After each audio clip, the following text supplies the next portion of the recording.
ألا بذكر الله تطمئن القلوب. قال الله تعالى في كلامه العظيم: أعوذ بالله السميع العليم من الشيطان الرجيم. الذين آمنوا وتطمئن قلوبهم بذكر الله ألا بذكر الله تطمئن القلوب.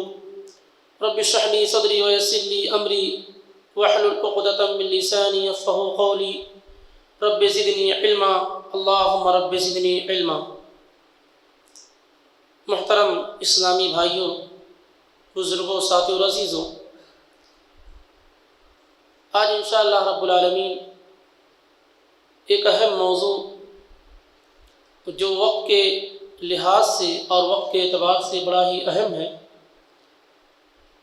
ذہنی دباؤ، ڈپریشن کے اسباب کیا ہیں اور اس کا علاج کیا ہے، اس سلسلے میں اللہ کے فضل سے، اس کی توفیق سے آپ کے سامنے گفتگو کرنی ہے۔ اللہ سے دعا کرتا ہوں کہ اللہ تعالیٰ یہ گفتگو ہمارے لیے، آپ کے لیے اور تمام لوگوں کے لیے مفید بنائے۔ ہم اور آپ اچھی طریقے سے جانتے ہیں کہ اس وقت عام طور سے لوگ ذہنی دباؤ میں کثرت کے ساتھ مبتلا ہیں، اور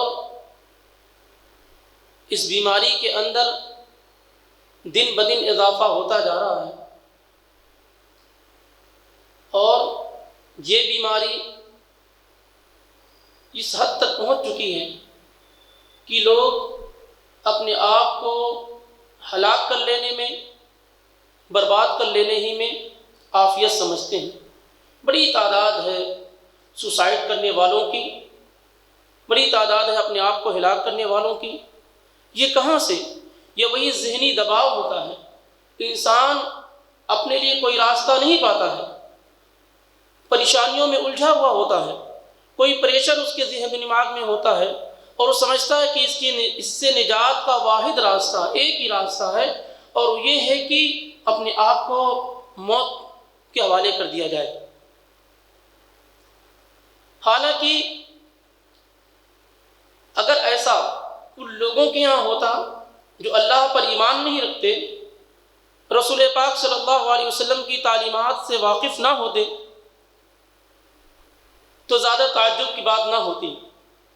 لیکن یہ حالات، یہ ڈپریشن، یہ سوسائڈ، یہ خودکشی، یہ موت کو اپنے ہاتھ اپنے گلے لگانا، یہ معاملہ مسلمانوں کے ہاں بھی پایا جاتا ہے، اور ایک بڑی تعداد میں پایا جاتا ہے کہ وہ اپنے آپ کو ہلاک کر لیتے ہیں، برباد کر لیتے ہیں۔ اس کے اسباب کیا ہیں؟ بہت آسان ہے اسباب کو جاننا۔ ایک لفظ میں کہہ دیا جائے تو اس کا واحد سبب دنیا داری ہے۔ آدمی کوئی پلان کرتا ہے، کوئی چیز سوچتا ہے، کوئی بات اس کے ذہن و دماغ میں آتی ہے اور اسے نہیں کر پاتا ہے، یا جو ٹارگٹ اور مقصد بنایا اس تک نہیں پہنچ پایا، پھر وہ سمجھتا ہے کہ ہمارے لیے نجات اسی میں ہے کہ اپنے آپ کو ہلاک کر لیں۔ کسی بھی چیز میں ناکام ہو جانا یہ عام طور سے اس کا سبب ہے، یا پھر دنیا کی دوڑ میں حد سے آگے بڑھنے کی کوشش کرنا، کسی چیز کو حاصل کرنے کی کوشش کرنا اور اس کا نہ پانا، یہ ڈپریشن وغیرہ کے اسباب میں سے۔ کسی آدمی کو اللہ تعالیٰ نے نوازا ہے، آپ بھی چاہتے ہیں کہ ویسے اللہ تعالیٰ آپ کو بھی نواز دے، یا اس جیسا بننے کی کوشش کرتے ہیں دنیا کے اعتبار سے، پھر آپ کو وہ چیز نہیں ملتی ہے، آپ پریشان ہو جاتے ہیں۔ کسی سے مستقل طور پر حسد کرنا، جلن رکھنا، کسی کی کامیابی سے چڑھنا، یہ بھی ڈپریشن کے اسباب میں سے ہے۔ اور اس طریقے سے آدمی بڑھتا جاتا ہے، اپنی اس بیماری کا علاج نہیں کرتا، یہاں تک کہ یہی اس کی عادت ہو جاتی ہے، یہی اس کی سوچ ہو جاتی ہے، صبح و شام ہی ایسا وہ سوچنے لگتا ہے، اور پھر نتیجے کے طور پر ذہن پہ ایک دباؤ بنا ہوتا ہے، ذہن کو ریفریش نہیں کر پاتا ہے۔ یہ پریشانی کہاں سے ہوتی ہیں؟ آدمی قرآن و سنت کی تعلیمات سے واقف نہیں ہوتا ہے، دنیا کے اندر بیماریاں ہیں، پریشانیاں ہیں، روزیوں میں تنگیاں ہیں، مال و جائیداد میں تنگی ہے، اولاد کا مر جانا ہے، دکانوں وغیرہ کا تباہ و برباد ہو جانا ہے، یہ ساری کی ساری چیزیں نیچرل ہیں، فطرتی ہیں، یہ ساری کی ساری چیزیں ہوں گی۔ دنیا کو اللہ تعالیٰ نے آزمائش کا گھر قرار دیا ہے۔ اللہ تعالیٰ نے لوگوں کو اسی لیے پیدا کیا ہے کہ تاکہ لوگوں کو آزمائے۔ الذی خلق الموت والحیات لیبلوکم ایکم احسن عملا، اللہ نے زندگی اور موت کو پیدا کیا تاکہ وہ دیکھے کہ تم میں سے کون اچھا عمل کر کے اللہ کے پاس آتا ہے۔ وَلَنَبْلُوَنَّكُمْ بِشَيْءٍ مِّنَ الْخَوْفِ وَالْجُوعِ وَنَقْصٍ مِّنَ الْأَمْوَالِ وَالْأَنفُسِ وَالثَّمَرَاتِ وَبَشِّرِ الصَّابِرِينَ، ہم ضرور بھی ضرور آزمائیں گے، خوف میں مبتلا کر کے، مالوں میں کمی کر کے، اولاد میں کمی کر کے، باغات میں کمی کر کے، یہ ساری آزمائش اللہ تعالیٰ ضرور کرے گا۔ جو لوگ ایسے موقع پہ صبر کریں گے ایسے لوگوں کے لیے بشارت ہوگی۔ تو یہ آزمائش کا دور تو چلتا رہے گا۔ کون ایمان والا ہے جس کے یہاں آزمائش نہ ہو، جس کے یہاں پریشانی نہ ہو؟ بلکہ جس قدر ایمان میں آپ گہرے ہوں گے، جس قدر ایمان آپ کا مضبوط ہوگا، اس قدر آپ کے ہاں آزمائش کا دروازہ زیادہ سے زیادہ کھلے گا، اس قدر آپ آزمائش میں ڈالے جائیں گے۔ تو ایمان والوں کا معاملہ تو یہ ہونا چاہیے کہ وہ تنگی میں بھی، آرام میں بھی، تکلیف میں بھی خوشیوں میں بھی ہر حال میں اللہ رب العالمین کو راضی کرنے کی کوشش کریں، اور یہ سمجھیں کہ یہ پوری کائنات چلانے والا اللہ رب العالمین ہے۔ جو بھی پریشانی، جو بھی تکلیف، جو بھی غم آ رہا ہے یہ اللہ رب العالمین کی جانب سے آ رہا ہے، کسی انسان کے بس کی بات نہیں ہے۔ اسی لیے صحیح مسلم میں سیدنا صہیب ابن سنان الرومی رضی اللہ تعالیٰ عنہ کی روایت میں اللہ کے نبی صلی اللہ علیہ وسلم فرماتے ہیں کہ عجبا لامر المومن، مومن آدمی کا معاملہ تو بڑا ہی نرالا ہے، بڑا ہی عجیب ہے۔ ان امرہ کلہ خیر، اس کے ہر معاملے کے اندر بھلائی ہے، اس کے ہر معاملے کے اندر بھلائی ہے۔ وَلَيْسَ ذَاكَ لِأَحَدٍ إِلَّا فِي الْمُؤْمِنِ، اور یہ خوبی ایمان والوں کے علاوہ کسی اور کیا نہیں پائی جاتی۔ یعنی مومن آدمی کے ہر معاملے میں بھلائی ہے، اگر اسے تکلیف پہنچتی ہے تب بھی اللہ کا صبر کر بیٹھتا ہے، آرام ملتا ہے اللہ کا شکر بجا لاتا ہے۔ آپ فرماتے ہیں اصابتہ سراء شکر، اگر اللہ اسے نوازتا ہے، خوشیاں ملتی ہیں، آرام ملتا ہے اسے، تو اللہ رب العالمین کا شکر کرنے لگ جاتا ہے۔ وَإِنْ أَصَابَتْهُ ضَرَّاء، اور اگر اسے تکلیف مل جاتی ہے تو روتا نہیں ہے، چیختا نہیں، چلاتا نہیں، واویلا نہیں کرتا، صبر کرتا ہے، فَكَانَ خَيْرَ اللَّهُ، تو یہ بھی اس کے لیے بہتر ہے۔ اور یہ دو عظیم نعمتیں ہیں دنیا کی جو آپ کو کبھی بھی ڈپریشن کا شکار نہیں ہونے دے دیں گے، آپ ذہنی طور پر بالکل سکون محسوس کریں گے۔ اور وہ دو نعمتیں یہ ہے کہ آپ اللہ کی دی ہوئی نعمتوں پر شکر گزاری کرتے رہیں، ہمیشہ شکر کرتے رہیں، اور اگر کوئی تکلیف پریشانی آتی ہے تو صبر کرتے رہیں۔ آپ دیکھیں کبھی بھی آپ کے یہاں کوئی پریشانی نہیں ہوگی، کوئی ذہنی دباؤ نہیں ہوگا، کوئی ذہنی الجھن نہیں ہوگی، کوئی ڈپریشن نہیں ہوگا، کچھ بھی نہیں ہوگا۔ یہ دو عظیم نعمتیں کہ اللہ تعالیٰ کی دی ہوئی نعمتوں پر سب شکر کرے، اور اگر تکلیف اللہ کی جانب سے آتی ہے تو صبر کرے۔ اور اللہ تعالیٰ فرماتا ہے وَنَبْلُوكُمْ بِالشَّرِّ وَالْخَيْرِ فِتْنَةً، ہم خیر اور شر ہر اعتبار سے تمہیں آزمائیں گے۔ اللہ رب العالمین نعمتوں کو دے کر کے بھی آزماتا ہے اور نعمتوں کو چھین کر کے بھی آزماتا ہے۔ کبھی نعمتوں کا مل جانا بھی فتنہ ہے اور کبھی نعمتوں کا نہ ہونا بھی فتنہ ہے، کبھی نعمتوں کا ہونا بھی آزمائش ہے اور کبھی نہ ہونا بھی آزمائش ہے۔ کسی کو اللہ رب العالمین دے کر کے آزماتا ہے اور کسی کو نہ دے کر کے آزماتا ہے۔ تو ایمان والے تو یہ جانتے ہیں کہ یہ سارا معاملہ اللہ رب العالمین کے سپرد ہے، اللہ رب العالمین کی آزمائش ہے۔ اگر ہم تکلیفوں سے دو چار ہیں تو اللہ رب العالمین کی جانب سے ہے، ہمیں صبر کا دامن پکڑے رہنا چاہیے۔ اگر اللہ رب العالمین نوازنے پہ آ گیا ہے اور اللہ رب العالمین نے اپنے رحمت کے دروازے ہم پر کھول دیے ہیں تو ہمیں غرور و تکبر میں مبتلا نہیں ہونا چاہیے، بلکہ شکر کرنا چاہیے تاکہ اللہ رب العالمین کی یہ نعمت برقرار رہے۔ میرے بھائیو، ساتھیو، عزیزو، آئیے مختصر طور پہ ہم چند ان چیزوں کا ذکر کرتے ہیں جس سے واقعی طور پر ہماری زندگیوں کے اندر سکون، پیس، اطمینان پیدا ہوگا، اور ذہنی دباؤ، انتشار، ڈپریشن اور ذہنی خلش، یہ ساری کی ساری چیزیں انشاءاللہ رب العالمین اگر ایمان اور یقین کے ساتھ ہم ان چیزوں پر عمل کریں گے تو دور ہو جائیں گی۔ ان میں سب سے پہلی چیز یہ ہے کہ آدمی ایمان اور عمل صالح کی دولت سے مالا مال ہو، ایمان اور عمل صالح کی دولت سے مالا مال ہوں۔ اللہ تعالیٰ کا وعدہ ہے ایسے لوگوں سے جو ایمان اور عمل صالح کی دولت سے مالا مال ہوں گے، اللہ ان کی دنیاوی زندگی بہترین کر دے گا۔ سورہ نحل کی آیت میں اللہ تعالیٰ نے کہا من عمل صالحا من ذکر او انثی وهو مؤمن فلنحینہ حیاۃ طیبہ، تم میں سے جو بھی نیک عمل کریں گے، چاہے وہ مرد ہو یا عورت ہو، اور وہ مومن ہوں، اللہ پر ایمان لانے والے ہوں، تو ہم ان کی دنیاوی زندگی کو طیب کر دیں گے، بہتر کر دیں گے، عمدہ کر دیں گے۔ یہ اللہ تعالیٰ نے وعدہ کیا ہے ان لوگوں سے جو ایمان والے ہیں اور نیک عمل کرنے والے ہیں۔ اللہ ایسے لوگوں کی زندگیوں کو بہتر، عمدہ اور طیب کر دے گا۔ اس کا مطلب یہ ہے کہ ان کی زندگیوں میں سکون ہوگا، اطمینان ہوگا۔ اور آپ دیکھیں صحابہ کرام کی زندگیوں میں رہنے کے اعتبار سے، کھانے پینے کے اعتبار سے، رہائش کے اعتبار سے اور سہولیات کے اعتبار سے کس قدر پریشانیاں تھیں، اس کے باوجود بھی ان کی زندگیوں میں حد درجہ سکون اور اطمینان تھا۔ تو یہ چیز ہمارے یہاں ہونی چاہیے کہ اللہ رب العالمین پر پختہ یقین ہو، اور اسی کے ساتھ ساتھ نیک عمل کی طرف آدمی دوڑے۔ اسی طریقے سے اگر انسان کو کوئی تکلیف پہنچ جائے، تکلیفیں تو انسان کو پہنچتی رہتی ہیں اور تکلیفیں اللہ ہی کی جانب سے پہنچتی ہیں، تو اس کا علاج بھی اللہ تعالیٰ نے خود بیان کیا ہے۔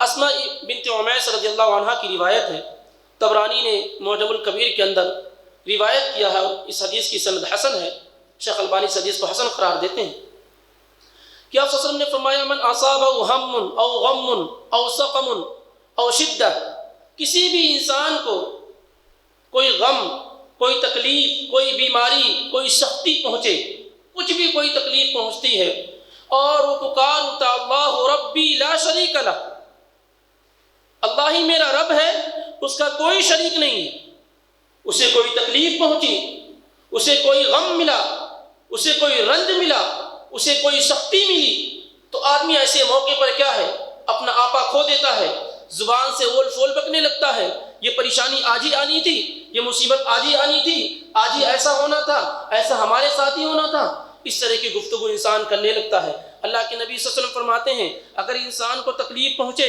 اور وہ یہ پکار اٹھے اللہ ربی، اللہ ہی میرا کارساز ہے، اللہ ہی میرا پالنہار ہے، لا شریک لہ، اس کا کوئی شریک نہیں ہے، یہ اتنا مختصر سا کلمہ اور جملہ، اللہ ربی لا شریک لہ، اللہ ہی میرا رب، اس کا کوئی شریک نہیں ہے، تو بندے کی یہ ادا، تکلیفوں میں اس کا یہ کہنا اللہ رب العالمین کو اس قدر پسند ہے کہ اللہ کے نبی صلی اللہ علیہ وسلم فرماتے ہیں کشف ذلک عنہ، تو اس دعا کے پڑھنے کی وجہ سے اللہ رب العالمین اس سے تکلیفوں کو دور کر دیتا ہے۔ کس قدر واضح بات ہے، اور تکلیفیں تو انسان کو پہنچتی رہتی ہیں، تو اس طرح کا ایمان اور یقین آدمی پیدا کرے کہ تکلیفیں اللہ کی جانب سے آتی ہیں اور اللہ کا کوئی شریک نہیں ہے، وہی دور کرنے والا ہے۔ اس طرح کا ایمان اور عقیدہ ہوتا ہے تو تکلیفیں آسانی کے ساتھ دور ہو جاتی ہیں۔ اسی طریقے سے دوسری چیز یہ ہے کہ آدمی اللہ رب العالمین پر توکل کرے، اللہ پر بھروسہ کرے اور اس کے ساتھ اچھا گمان رکھے۔ یہ وہ چیزیں ہیں جس کا فقدان ہوتا جا رہا ہے۔ آدمی نمازہ بھی پڑھتا ہے، روزے بھی رکھتا ہے اور دینی امور کو انجام بھی دیتا ہے، لیکن جو توکل کا معاملہ ہے اللہ رب العالمین سے، یا اللہ رب العالمین سے جو حسن ظن کا معاملہ ہے، یہ کمزور ہوتا چلا جا رہا ہے۔ اور اللہ تعالیٰ نے قرآن حکیم کے اندر بیان کیا وَمَن يَتَوَكَّلْ عَلَى اللَّهِ فَهُوَ حَسْبُهُ، اس سے بڑی بات کیا ہو سکتی ہے؟ جو اللہ رب العالمین پر بھروسہ کرتا ہے اللہ اس کے لیے کافی ہو جاتا ہے، اور جس کے لیے اللہ کافی ہو جائے اسے کسی کی ضرورت پڑ سکتی ہے؟ جس کے لیے اللہ کافی ہو جائے اسے کسی کی ضرورت پڑ سکتی ہے؟ ہرگز نہیں، اور قطعی طور پہ نہیں۔ اور اللہ نے یہ کہا کہ وَمَن يَتَوَكَّلْ عَلَى اللَّهِ فَهُوَ حَسْبُهُ، جو اللہ پر بھروسہ کرتا اللہ اس کے لیے کافی ہو جاتا ہے۔ اسی طریقے سے جب ہم کوئی کام شروع کرنے کے لیے جاتے ہیں تو اس سلسلے میں بڑی کشمکش رہتی ہے، کنفیوژن رہتے ہیں کہ آخر یہ کام شروع کر رہے ہیں، نہ جانے چلے گا یا نہیں چلے گا، یہ دکان کھول رہے ہیں چلے گی کہ نہیں چلے گی، یہ کاروبار شروع کر رہے ہیں نہ جانے فائدہ ہوگا کہ نہیں ہوگا، اور آدمی پریشان رہتا ہے۔ آپ استخارہ کر لیں اور پھر کیا کام کی شروعات کریں، فَإِذَا عَزَمْتَ فَتَوَكَّلْ عَلَى اللَّهِ، کام آپ شروع کریں اور اللہ رب العالمین پر بھروسہ کریں، اللہ رب العالمین اس میں برکت ڈالنے والا ہے۔ تو اللہ کے نبی صلی اللہ علیہ وسلم کو اللہ تعالیٰ نے کہا فَإِذَا عَزَمْتَ فَتَوَكَّلْ عَلَى اللَّهِ، جب آپ کسی چیز کا پختہ عزم کر لیں تو اللہ پر چھوڑ دیں، اللہ پر بھروسہ کریں. کام کرنا، محنت کرنا، جافشانی کرنا، جد و جہد کرنا یہ انسان کا کام ہے، باقی اسے مکمل کرنا، اسے چلانا، اس میں برکت ڈالنا یہ اللہ رب العالمین کا معاملہ ہے. تو آدمی کو چاہیے کہ جب وہ کسی بھی حالت میں، ہر حالت میں اللہ رب العالمین پر بھروسہ کرتا رہے، اس پر توکل کرتا رہے. اسی طریقے سے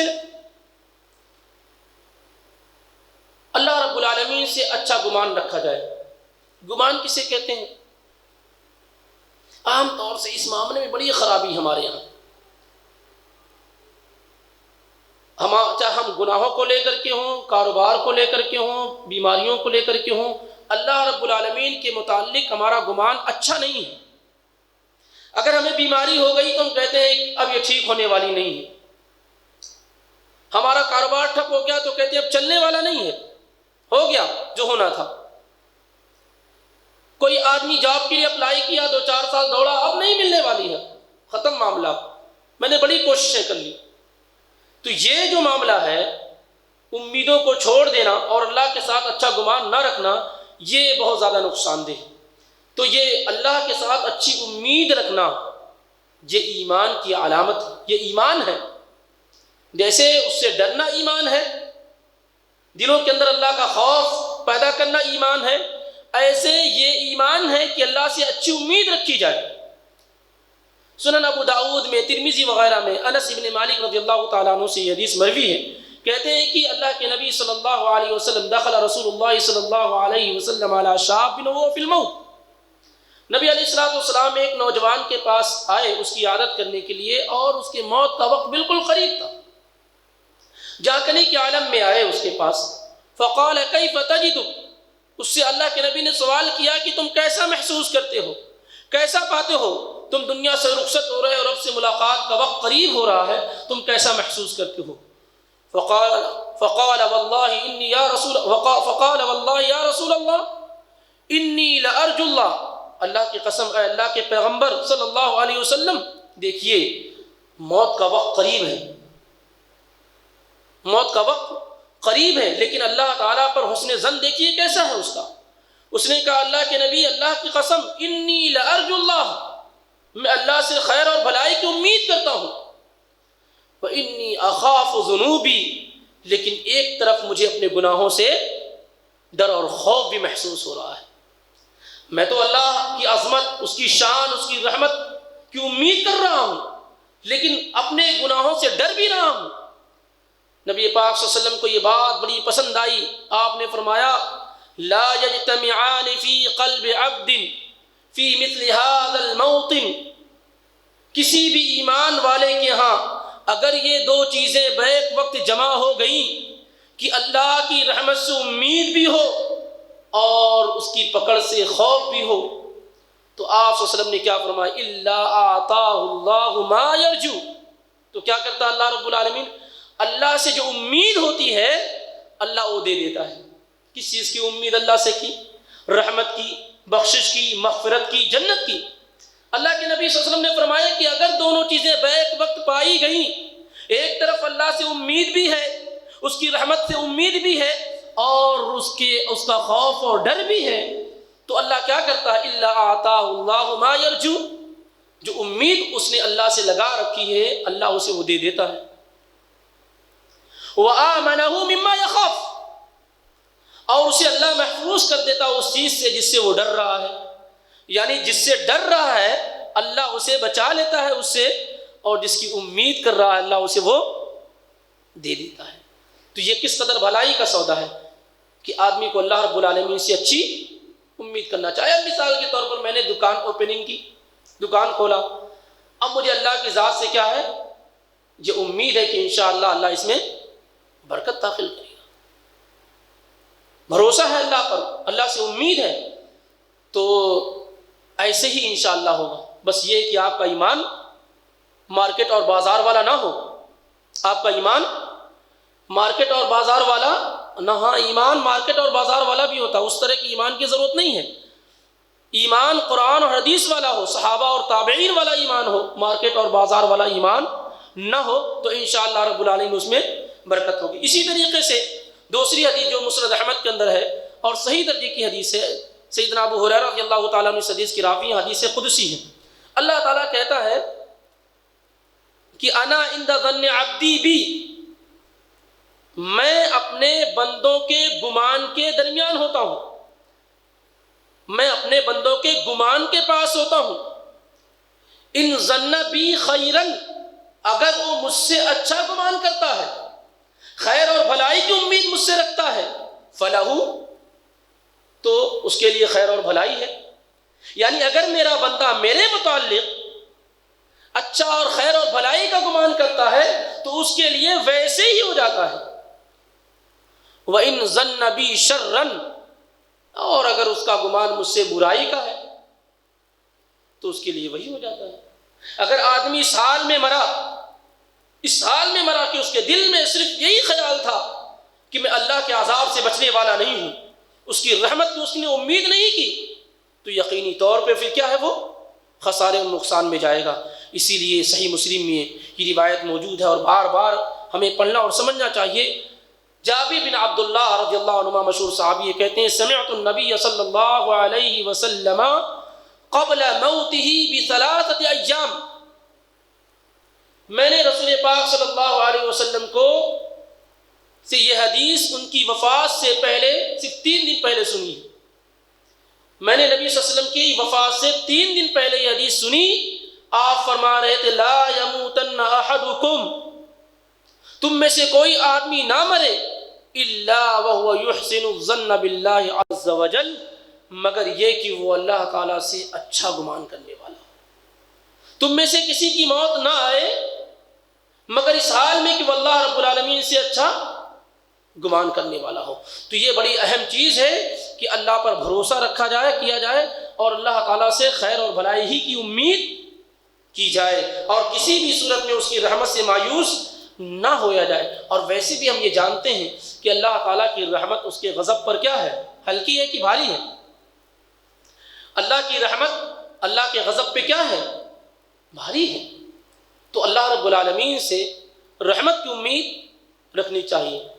اسی طریقے سے بڑی چیز، اہم چیز جو عام طور سے لوگوں کو ذہنی دباؤ میں مبتلا کرتی ہے، وہ ہے تقدیر پر ایمان کا کمزور ہونا۔ تقدیر پر ایمان کا کمزور ہونا، اور بنیادی چیزوں میں سے ہے تقدیر پر ایمان لانا، چاہے وہ تقدیر اچھی ہو یا بری ہو۔ ایمان کے جو 6 ارکان ہیں ان میں سے ایک اہم رکن کیا ہے، اچھی اور بری تقدیر پر ایمان لانا۔ اچھی اور بری تقدیر کا مطلب کیا ہوتا ہے کہ اللہ تعالیٰ نے انسانوں کی پیدائش سے 50,000 سال پہلے ہی ان کے معاملات کو لکھ رکھا ہے۔ تو اس بات پر ایمان لانا کہ اللہ تعالیٰ کی ہائی چیزیں لکھی ہوئی ہیں۔ آدمی کو چاہیے کہ وہ محنت کرے، مشقت کرے۔ 2 آدمی صبح نکلتے ہیں، 2 آدمی صبح نکلتے ہیں، ایک ہی کام کے لیے نکلتے ہیں۔ مان لیتے ہیں ڈرائیور ہیں، دونوں نکلے گھر سے، صبح 5 بجے نکلے اور شام 5 بجے واپس آئے۔ دونوں نے محنت کی، خوب محنت کی۔ ایک آدمی جب واپس آیا تو اس نے 5,000 کی کمائی کی، اور دوسرا آدمی جب واپس آیا تو اس نے 2,000 کی کمائی کی، اور محنت دونوں نے برابر کی، دوڑے دونوں برابر، گاڑی دونوں کی سیم، لیکن اس کو کیا کہتے ہیں، یہی تقدیر ہے۔ اللہ نے اس کے لیے 5,000، اللہ نے اس کے لیے 2,000۔ دوائیں دیکھیں، آپ جاتے ہیں ڈاکٹر کے پاس، وہی دوا ایک آدمی کو فائدہ کرتی ہے اور دوسرے آدمی کو فائدہ نہیں کر پاتی ہے۔ یہی تقدیر ہے، اس کے لیے اللہ تعالیٰ نے فائدہ لکھا ہے، اس کے لیے فائدہ نہیں لکھ رکھا ہے۔ تو اس بات پر ایمان پختہ ہو کہ تقدیر کو اللہ رب العالمین نے پہلے لکھ رکھا ہے۔ اللہ تعالیٰ فرماتا ہے قُل لَن يُصِيبَنَا إِلَّا مَا كَتَبَ اللَّهُ لَنَا، اے نبی صلی اللہ علیہ وسلم آپ کہہ دیجئے کہ ہمیں کوئی چیز نہیں پہنچتی ہے، کوئی دکھ، کوئی تکلیف نہیں پہنچتی مگر اللہ تعالیٰ نے اسے پہلے ہی سے لکھ رکھا۔ ہوا مولانا، وہی ہمارا کار ساز ہے، وہی ہمارا مولا ہے۔ تو انسان کو جو بھی تکلیف، غم، یہ ساری کی ساری چیزیں پہنچتی ہیں یا آرام پہنچتا ہے، یہ سب اللہ رب العالمین نے لکھ رکھا ہے. ما اصاب من مصیبت فی الارض ولا فی انفسکم الا فی کتاب من قبل ان نبرأها ان ذلك علی اللہ یسیر لکی لا تأسوا علی ما فاتکم ولا تفرحوا بما آتاکم. کہ کچھ بھی زمین میں جو کچھ بھی چیز پہنچتی ہے، چاہے زلزلے آتے ہوں، چاہے طوفان آتے ہوں، چاہے کچھ ہو، یا تمہارے نفسوں کے ساتھ کوئی معاملہ ہوتا ہو، کوئی بیماری آتی ہو، کوئی پریشانی آتی ہو، یہ ساری کی ساری چیزیں کیا اللہ تعالیٰ نے پہلے ہی سے لکھ رکھی ہیں، اور یہ چیزیں اللہ رب العالمین کے لیے بڑی ہی آسان ہیں. لِكَيْ لَا تَأْسَوْا عَلَى مَا فَاتَكُمْ، یہ بڑی عمدہ چیز اللہ تعالیٰ نے بیان کی. لِكَيْ لَا تَأْسَوْا عَلَى مَا فَاتَكُمْ، تاکہ اگر کوئی چیز تمہیں نہ ملے، تم سے فوت ہو جائے، تم سے رہ جائے، تو اس پر افسوس مت کرو، تو اس پر افسوس مت کرو. یعنی آپ نے محنت کی، مشقت کی، جد و جہد کی، کوششیں کی، پھر بھی وہ چیز آپ کو نہیں مل سکی، تو آپ اس پر افسوس مت کرو، اس لیے کہ اللہ تعالیٰ نے پہلے ہی ایسا ہی لکھ رکھا ہے. وَلَا تَفْرَحُوا بِمَا آتَاكُمْ، اور اللہ تعالیٰ نے اگر کوئی چیز تمہیں دے رکھی ہے تو اس میں اتراؤ نہیں. یہ مت سمجھو کہ یہ میری اپنی خوبی ہے، میری اپنی کوشش ہے، میری اپنی محنت ہے، میرا اپنا دماغ ہے، اس وجہ سے مجھے یہ مالداری، یہ پیسے، یہ قوت، یہ طاقت ملی ہے. ایسا نہیں، یہ اللہ رب العالمین کا انعام و اکرام ہے جو تمہیں ملا ہے. تو اللہ تعالیٰ نے اگر کوئی چیز تمہیں دے دی ہے تو اس پر اتراؤ نہیں. تم خوبصورت ہو، دوسرے تم سے کم شکل ہیں، تو اس میں اپنی تمہاری کوئی کارگزاری نہیں ہے، تمہاری اپنی کوئی جدوجہد اور کوشش نہیں ہے. بہرحال تو یہ اس بات پر آدمی کا پختہ ایمان اور یقین ہونا چاہیے، تقدیر پر، اچھی اور بری تقدیر پر. تو اس طریقے سے بھی آدمی کی پریشانیاں، ذہنی تناؤ اور دباؤ ختم ہو جائے گا، اور بالکل ختم ہو جائے گا جب اس کو اس بات کا ایمان اور یقین ہو جائے گا کہ کاروباروں میں نقصان ہو جانا، مال و دولت میں کمی کا ہو جانا، بیماریوں کا پہنچنا، کسی چیز کا شروع ہو جانا اور اس کا بند ہو جانا، کہیں سے رشتے بند ہو جانے، یہ ساری کی ساری چیزیں کیا ہے؟ اللہ رب العالمین کی جانب سے پہلے ہی سے لکھی ہوئی ہیں. اسی طریقے سے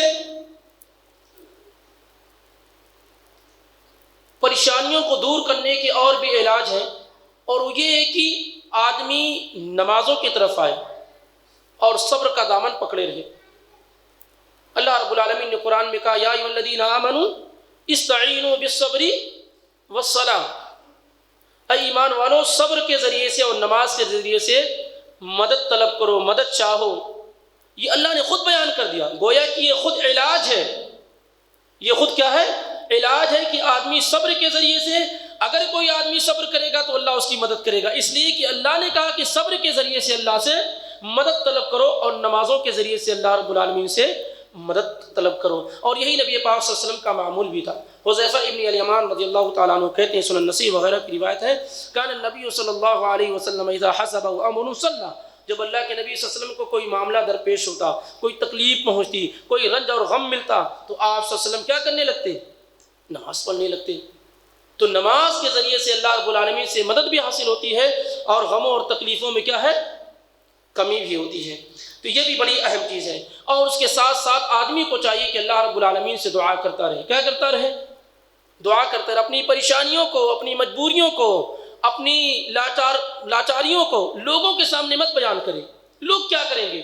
آدمی اپنی پریشانیوں کو، اپنی بیماریوں کو، کاروبار میں خرابی کو، ان تمام چیزوں کو دنیا بھر کے لوگوں سے بیان کرتا ہے جن کے پاس کوئی قوت اور طاقت نہیں ہوتی ہے. اگر انہی پریشانیوں کو جس لاچاری کے انداز میں، بے بسی کے انداز میں لوگوں کے سامنے بیان کرتا ہے، اگر یہی معاملہ اللہ کے سامنے کر دے تو اللہ اس کی پریشانی کو دور کر دے. آپ نے دیکھا ہوگا کہ جب کوئی آدمی کسی سے مانگنے کے لیے جاتا ہے، کچھ طلب کرنے کے لیے جاتا ہے، تو اس کے سامنے ایسے جھک جاتا ہے، ایسا اپنے آپ کو اس کے سامنے سرنڈر کر دیتا ہے تاکہ یہ آدمی رحم کھا کر کے، ترس کھا کر کے مجھے نواز دے، مجھے دے دے.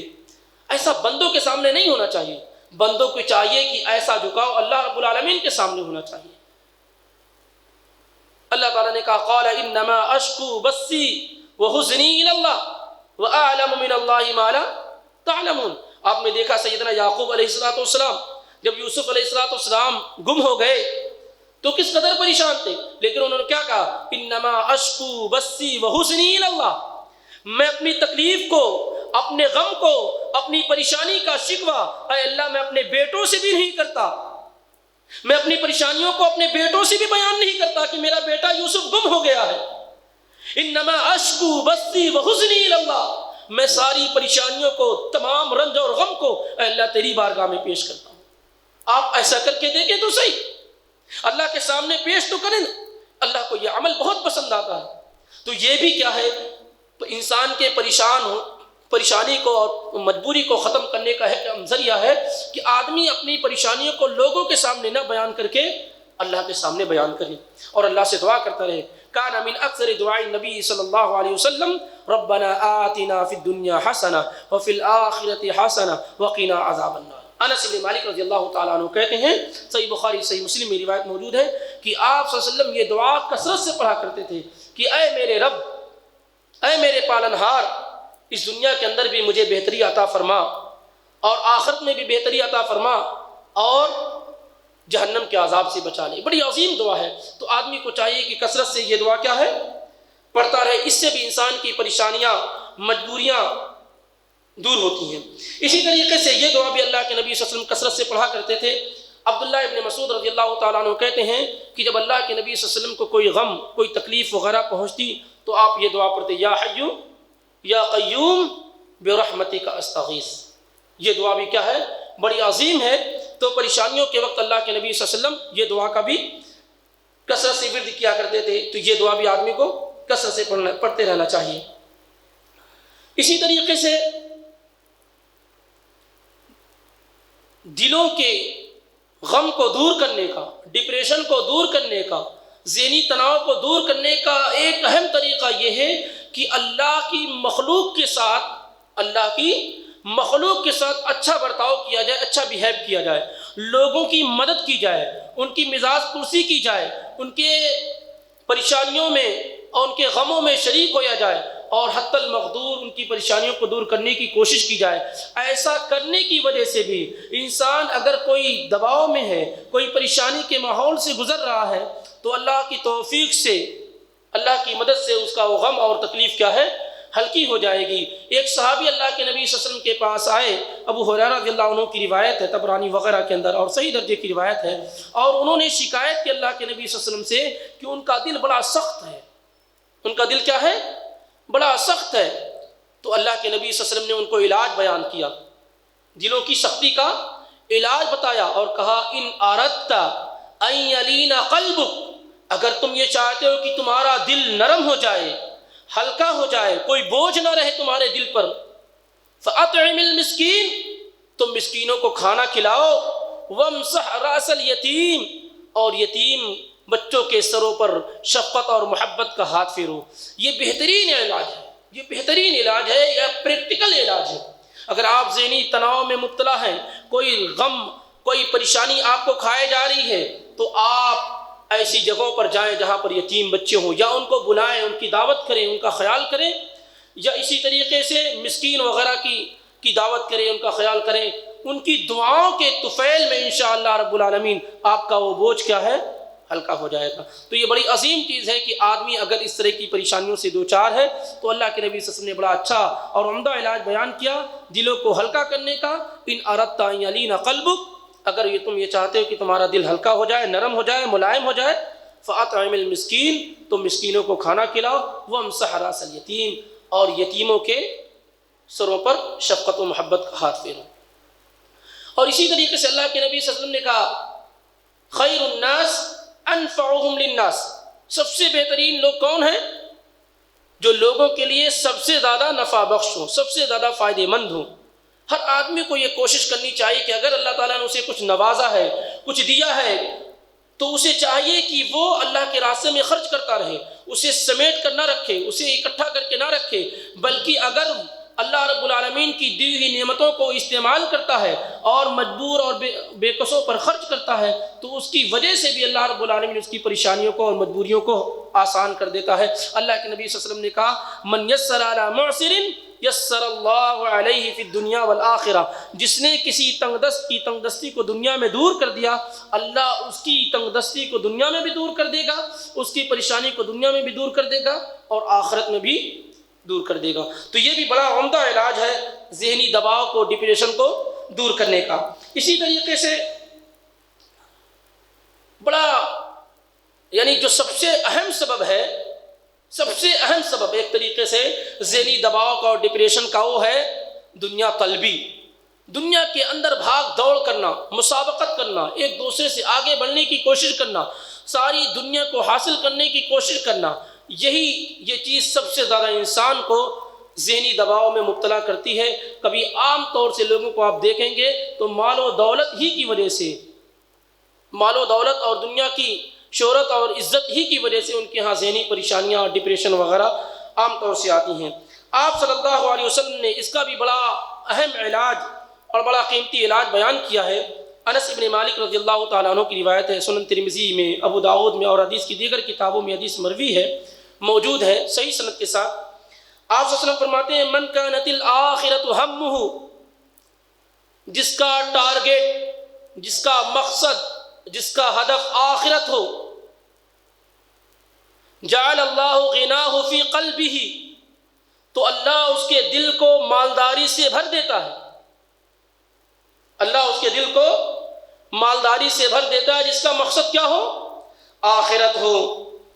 وجمع لہ شملہ، اور اس کے معاملات کو جمع کر دیتا ہے، مرتب کر دیتا ہے، درست کر دیتا ہے،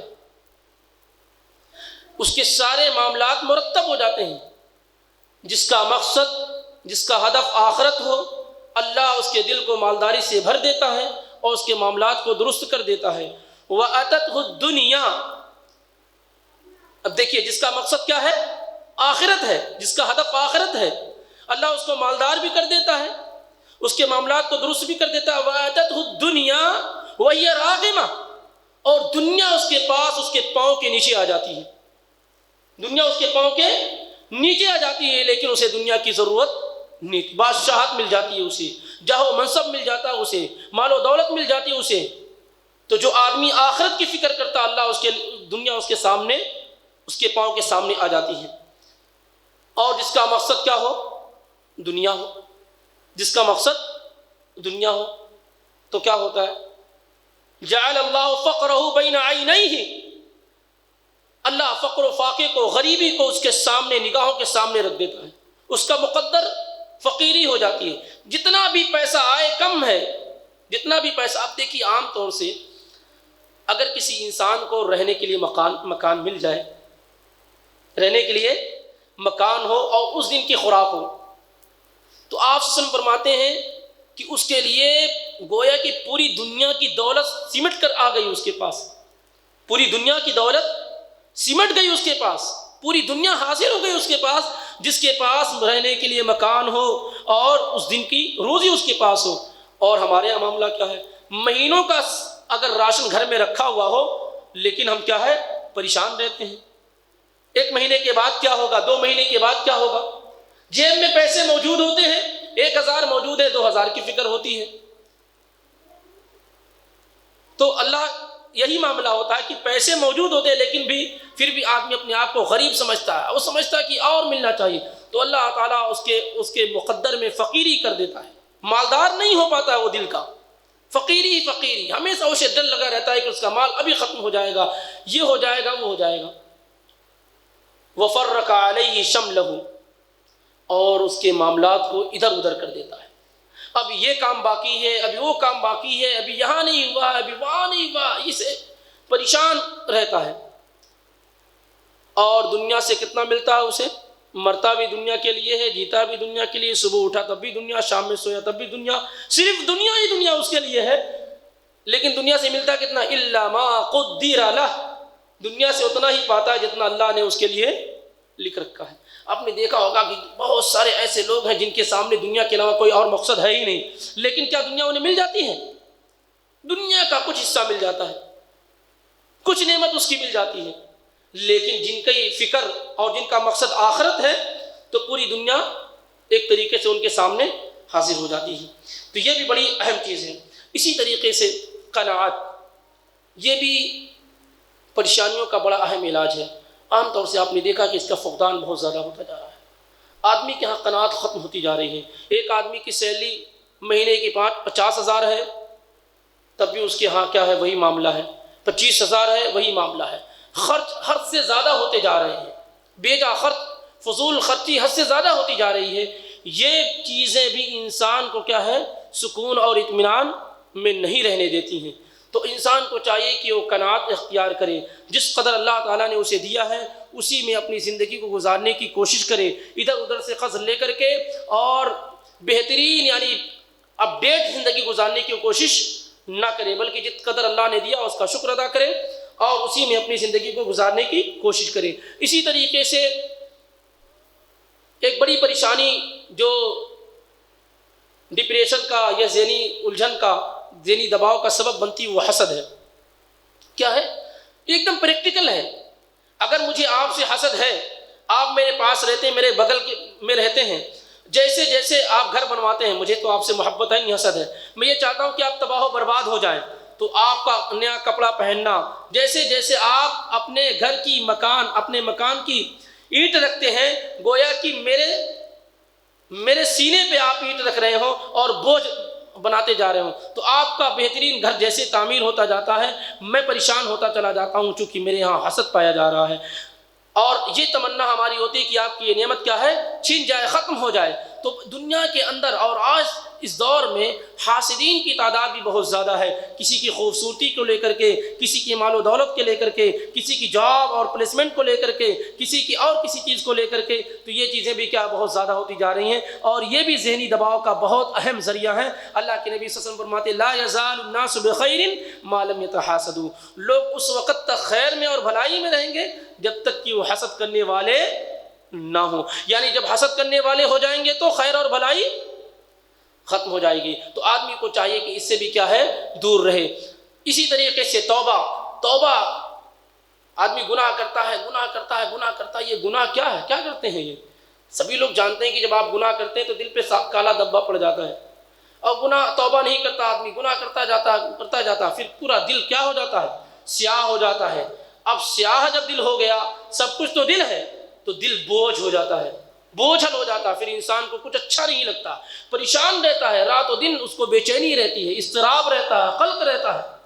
اس کا علاج یہ کہ آدمی سے اگر گناہ سرزد ہو جائے تو اسے کیا کرنا چاہیے، توبہ کر لینا چاہیے۔ توبہ کرنے کی وجہ سے گناہ کیا ہے، مٹ جاتے ہیں، ختم ہو جاتے ہیں۔ اللہ کے نبی صلی اللہ علیہ وسلم نے کہا تائب من الذنب کمن لا ذنب لہ، گناہوں سے توبہ کرنے والا شخص ایسے ہی ہو جاتا ہے کہ اس سے کوئی گناہ سرزد ہی نہیں ہوا۔ اس کے علاوہ بہت ساری پوائنٹس ہیں جس کے ذریعے سے انسان اپنے آپ کو ذہنی دباؤ اور تناؤ سے، ڈپریشن سے محفوظ کر سکتا ہے اور ایک صاف ستھری زندگی گزار سکتا ہے۔ رات میں جس وقت وہ سونے کے لیے جائے گا اس کے ذہن و دماغ پہ کوئی دباؤ نہیں ہوگا، سوائے اس کے ہم اور آپ کا معاملہ یہ ہے، اس قدر معاملات ہیں ہمارے ہاں، متفرق معاملات ہیں۔ اگر مجھے کہہ دیا جائے کہ آج تمہیں مرنا ہے تو ہمارے پاس اتنے معاملات ہوتے ہیں کہ ہم تیار نہیں ہوتے ہیں، اس کو دینا ہے، اس سے لینا ہے، اس کو دینا، یہ معاملہ ہے، وہ معاملہ ہے، کتنے آدمی کے معاملات پڑے ہوئے ہوتے ہیں، تو آدمی تیار نہیں ہوتا ہے۔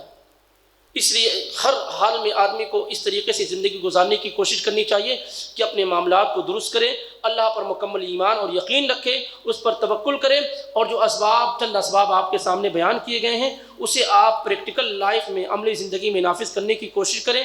انشاءاللہ رب العالمین اللہ کی ذات سے مکمل امید ہے کہ ہماری ذہنی الجھنیں، پریشانیاں، تناؤ، ڈپریشن یقینی طور پر بالکل ختم ہو جائے گا، اور ہم بہترین نارمل زندگی گزاریں گے، بہتر زندگی گزاریں گے، اور ایسی زندگی گزاریں گے کہ ہمیں اللہ رب العالمین کی ذات سے امید ہوگی کہ اگر ہماری وفات ہوگی تو ایمان کی حالت میں ہوگی، اور مرنے کے بعد ہمارا ٹھکانہ انشاءاللہ رب العالمین جنت ہوگا۔ یہ چند باتیں اللہ کی توفیق سے بڑی تیزی کے ساتھ آپ کے سامنے ذکر کی گئی ہیں۔